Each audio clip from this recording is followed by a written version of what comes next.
یا ایھا الذین آمنوا اتقوا اللہ حق تقاتہ۔ اب یہاں پر ہمیں غور کرنا ہوگا کہ تقوی کی حقیقت کیا ہے۔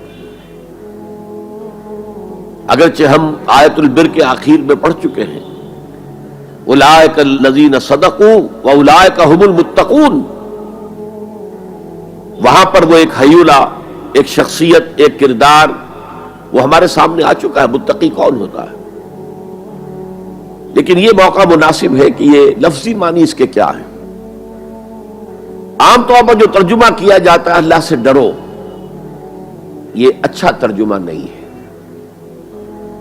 اور چونکہ اکثر و بیشتر لوگوں نے یہی ترجمہ کیا، قرآن میں بار بار آتا ہے اتقوا اللہ اتقوا اللہ اتقوا اللہ، تو عیسائیوں کو یہ کہنے کا موقع ملا کہ قرآن زیادہ اللہ کے خوف پر زور دیتا ہے، جبکہ مسیح نے اور جو بائبل ہے وہ اللہ کی محبت پر زور دیتی ہے۔ اعتراض کرنے کا انہیں موقع مل گیا۔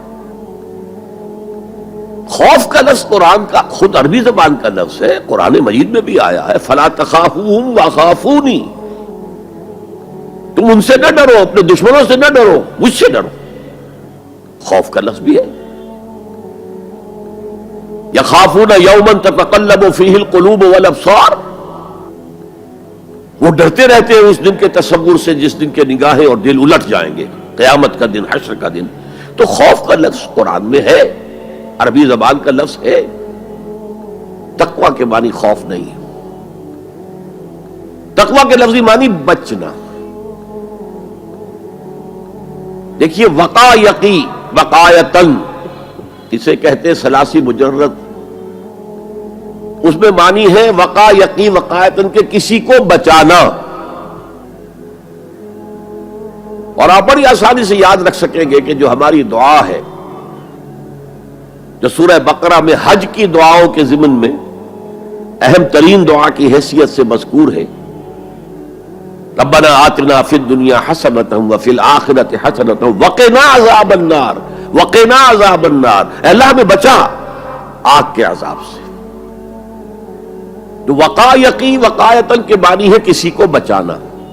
باب افتعال میں یہ بنا ابتقا، اور واو اور تا یہ جڑ گئے، اتقا اتقا۔ اتقا معنی خود بچنا، بچنا اللہ کی نافرمانی سے، بچنا اللہ کی ناراضگی سے۔ ایک بچنا آؤٹ آف لو ہوتا ہے، out of reverence, out of respect. ایک سلیم الفطرت بیٹا چاہے گا کہ میں کوئی ایسی حرکت نہ کروں کہ میرے والد کو اس سے دکھ پہنچے، یہ بھی بچنا ہے۔ ظاہر بات ہے کہ والد کا خوف نہیں ہے اسے، یہ اس کی روش آؤٹ آف لو ہے۔ والذین آمنوا اشد حبا للہ، جو لوگ صاحب ایمان ہیں وہ شدید ترین محبت کرتے ہیں اللہ کے ساتھ۔ بلکہ ہم نے جو حقیقت جہاد کا مضمون جو ہے اس پر غور کیا، اس کے ضمن میں ایک آیت جو بڑی عظیم آیات میں سے قرآن کے، قُلْ إِنْ كَانَ آبَاؤُكُمْ وَأَبْنَاؤُكُمْ وَإِخْوَانُكُمْ وَأَزْوَاجُكُمْ وَعَشِيرَتُكُمْ وَأَمْوَالٌ اقْتَرَفْتُمُوهَا وَتِجَارَةٌ تَخْشَوْنَ كَسَادَهَا وَمَسَاكِنُ تَرْضَوْنَهَا أَحَبَّ إِلَيْكُم مِّنَ اللَّهِ وَرَسُولِهِ وَجِهَادٍ فِي سَبِيلِهِ فَتَرَبَّصُوا حَتَّىٰ يَأْتِيَ اللَّهُ بِأَمْرِهِ وَاللَّهُ لَا يَهْدِي الْقَوْمَ الْفَاسِقِينَ۔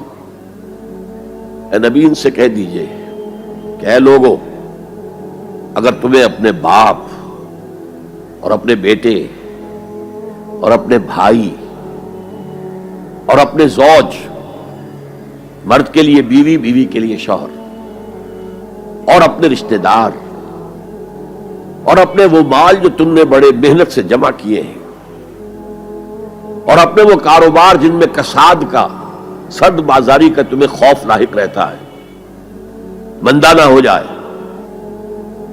اور تمہارے وہ مکان جو تمہیں بہت محبوب ہیں، بہت سجایا ہے، بہت عمدہ فرنش کیا ہے، اعلیٰ ترین مکان بنایا ہے،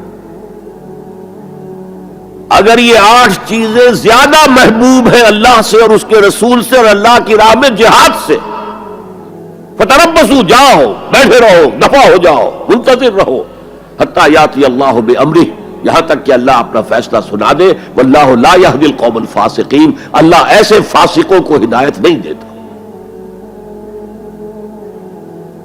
تو در حقیقت یہ اللہ تعالیٰ کی محبت کے تحت ہے کہ اللہ اور اللہ کے ساتھ جو عہد وفا استوار کیا ہے، ایاک نعبد و ایاک نستعین، کہ آدمی پھونک پھونک کر قدم رکھے، کہیں میں اللہ کی کسی حد سے تجاوز نہ کر جاؤں، اللہ کی قائم کردہ کسی حد کو پھلانگ نہ جاؤں،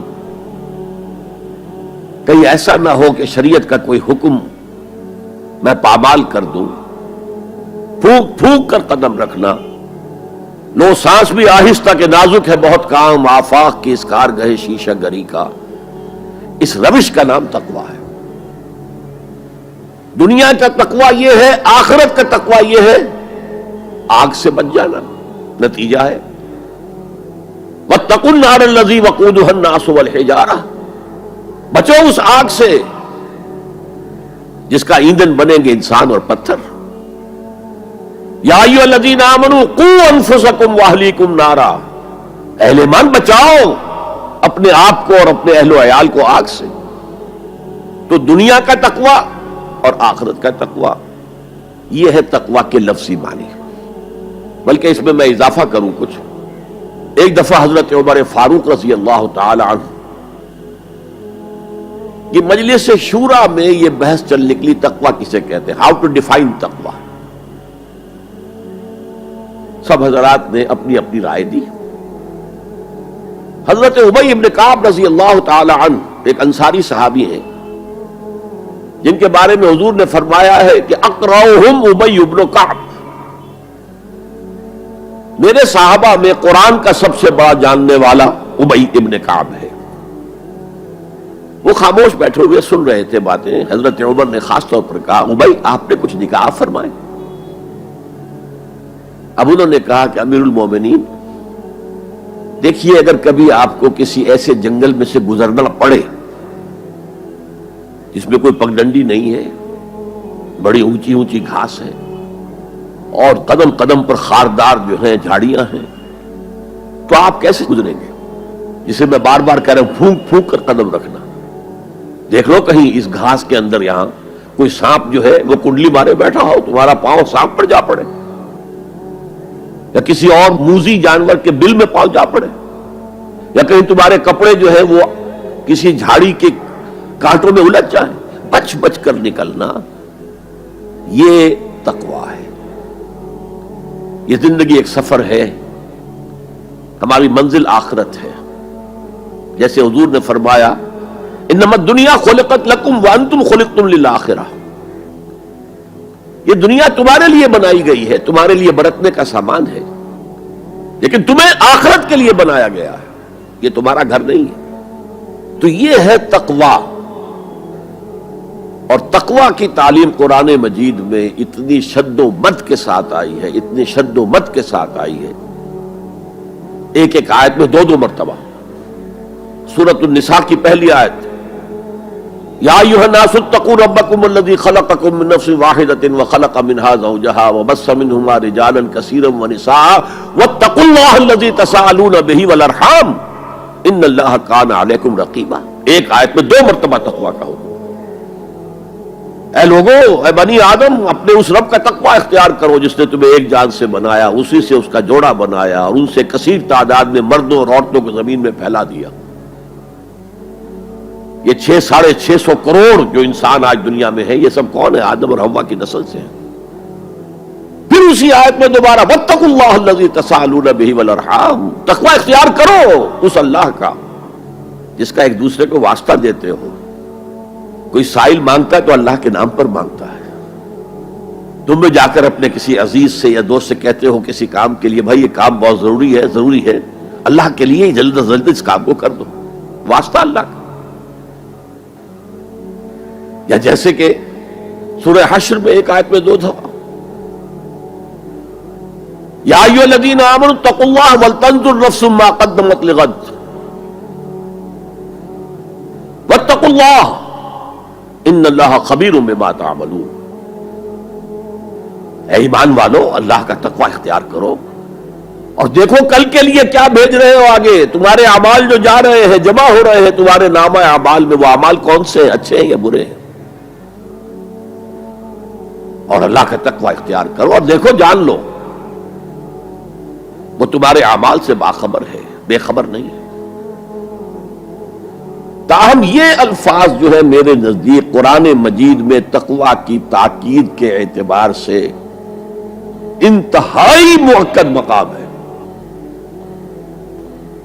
جیسا کہ میں نے عرض کیا، صحابہ گھبرا گئے، حضور اللہ کے تقوی کا حق کون ادا کر سکتا؟ پھر جب سورہ تغابن کی آیت نازل ہوئی تو ان کے جان میں جان آئی. وہاں فرمایا گیا فاتقوا اللہ ما استطعتم،